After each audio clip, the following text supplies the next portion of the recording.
The Easter Vigil is not a long Mass. It is the most important night of the entire Christian faith. And if you don't understand its signs, you can watch it all the way through and miss what is essential. Many people arrive at this celebration with a similar feeling. They know it's important.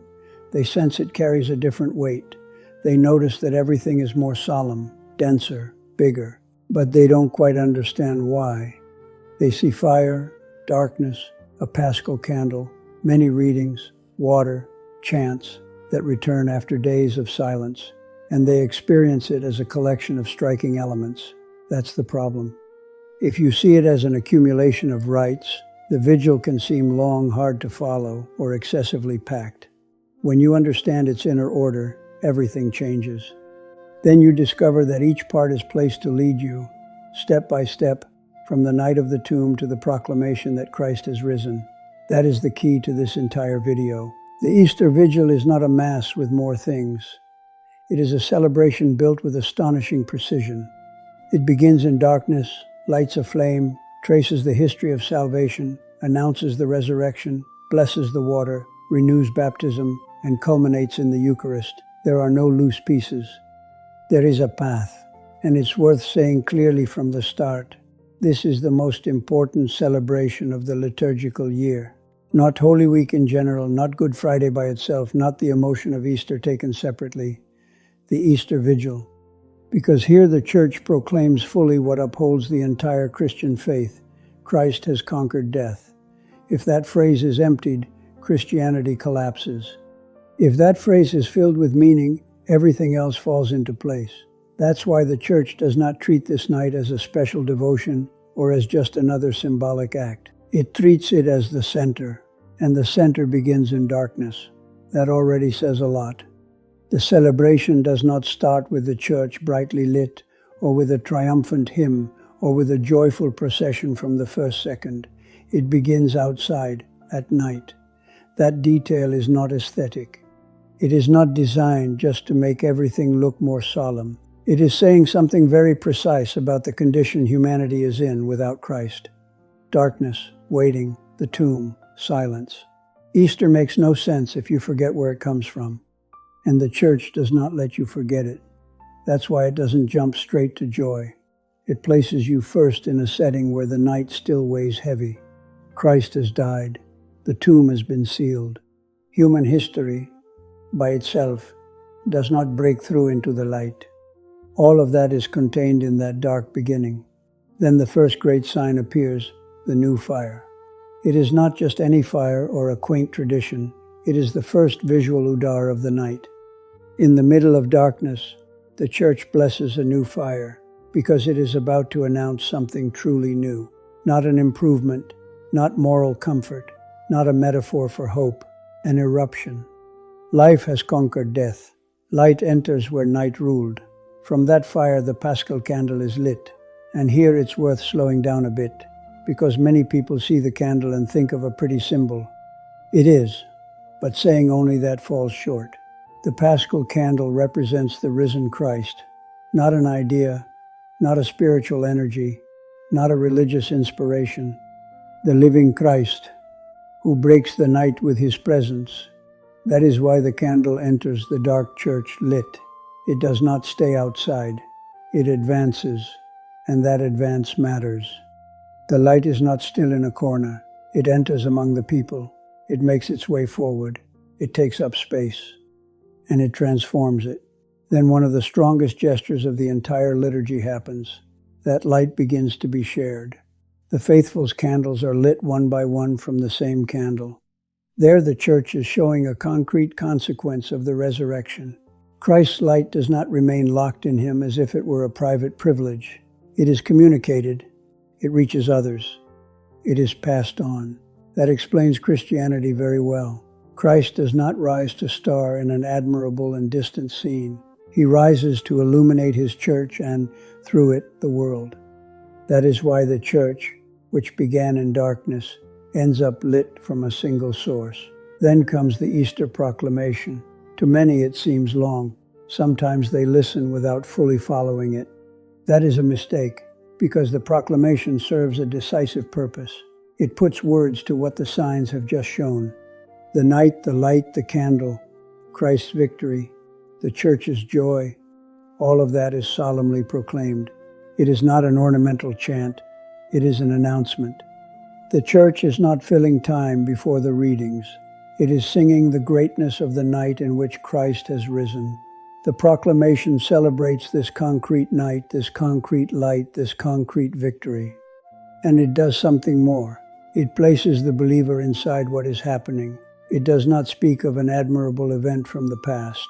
It speaks of a night that affects the church's present. Up to this point, the liturgy has already done a lot. It has placed you in darkness, lit the flame, spread it, and proclaimed the reason for that joy. But the vigil does not rush forward at full speed. It does something else just as important. It walks through history. The readings arrive. And yes, there are many. More than one person has thought at some point that this part makes the celebration too long. That feeling comes from not understanding why they are there. The church does not pile up readings out of excessive zeal or because it lacks a sense of proportion. It places them there because it wants to show something decisive. Christ's resurrection does not appear in isolation. It is the culmination of an entire history. That is why the liturgy reads the great stages of salvation history. You don't need to explain them one by one with textbook detail to understand the logic. It begins with creation, and that already sets the tone. Easter is not understood only as the end of Jesus' life or as the happy closure of a tragedy. It is understood as a new creation. From there, the liturgy moves through the promises, the liberation, the covenant, the prophetic announcements. It is saying something very concrete. God did not improvise salvation at the last moment. He prepared it. He revealed it. He promised it through events, words, and covenants. The entire biblical history presses toward this night. That journey does two things at once.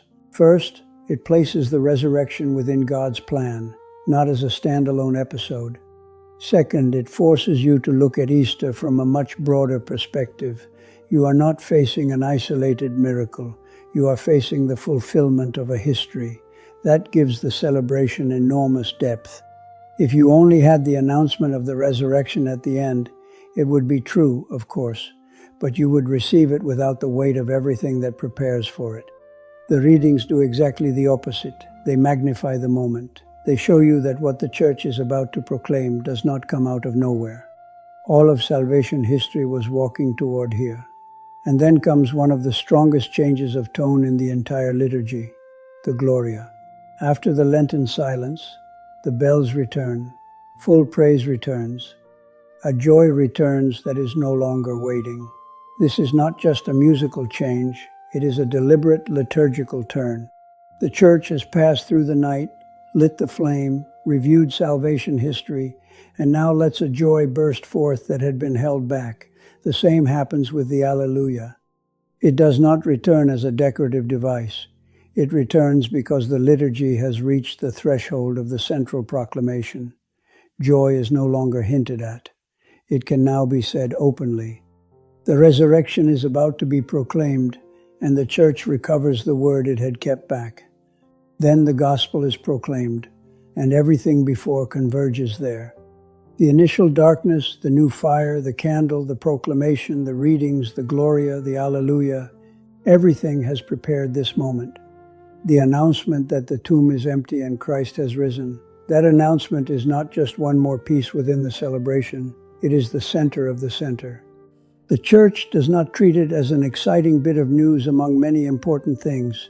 It treats it as the fact that reorganizes all of history, and rightly so.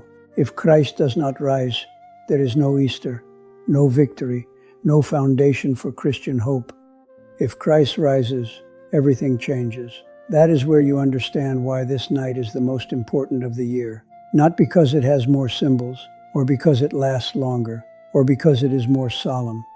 It is because on it the church proclaims what sustains her entire faith. But the vigil does not end with the proclamation of the gospel, and that is decisive. Because the resurrection is not announced only as an admirable event that the believer contemplates from the outside. The liturgy takes one more step. It brings that victory into the concrete life of the church. That is why the baptismal liturgy appears. Here many people disconnect a bit, and it's a shame, because this part perfectly unites what has just been proclaimed with the Christian's life. The water is blessed. If there are catechumens, baptisms are celebrated, then the baptismal promises are renewed. None of that is there because of tradition or convenience. It is there because Easter does not mean only that Christ rose once. It also means that this new life is communicated. The relationship between Easter and baptism is very concrete. In baptism, the Christian is incorporated into Christ, dies to sin, and enters a new life. That is why this night is the baptismal night par excellence. It is not simply about including baptisms in a solemn Mass. It is about showing that Christ's victory does not remain outside of us. It reaches us. That changes the way you understand this part. When the Church blesses the water, it is not introducing a secondary symbol. It is showing the concrete power of the resurrection in the lives of believers. When you renew your baptismal promises, you are not repeating old formulas out of liturgical discipline. You are saying again what life you belong to, what you renounce, and in whom you have placed your faith. Here Easter becomes personal in a very powerful way. It is no longer only the announcement of what Christ did. It is the affirmation of what that means for the Church here and now. Death has been conquered, and that victory has already begun to act in the lives of those baptized into Christ. After this, the vigil reaches its natural culmination, the Eucharistic liturgy, and it makes perfect sense. The celebration could not end any other way. The Church does not travel through this entire night to finish with a brilliant explanation. It travels through it to arrive at the altar. Easter culminates in the Eucharist because the Church does not merely remember that Christ lives. She enters into communion with the living Christ. That final step is decisive. A less profound celebration could have stopped at the announcement and the emotion.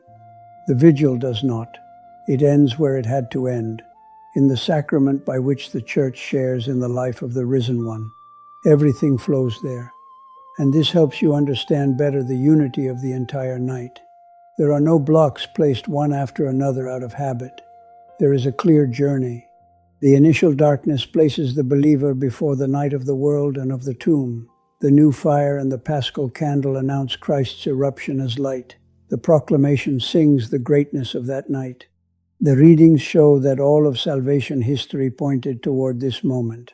The Gloria and the Alleluia mark the change of tone. The Gospel proclaims the resurrection. The baptismal liturgy applies that victory to the believer's life, and the Eucharist completes communion with the living Christ. If you see that, the vigil stops seeming like a long Mass full of scattered parts.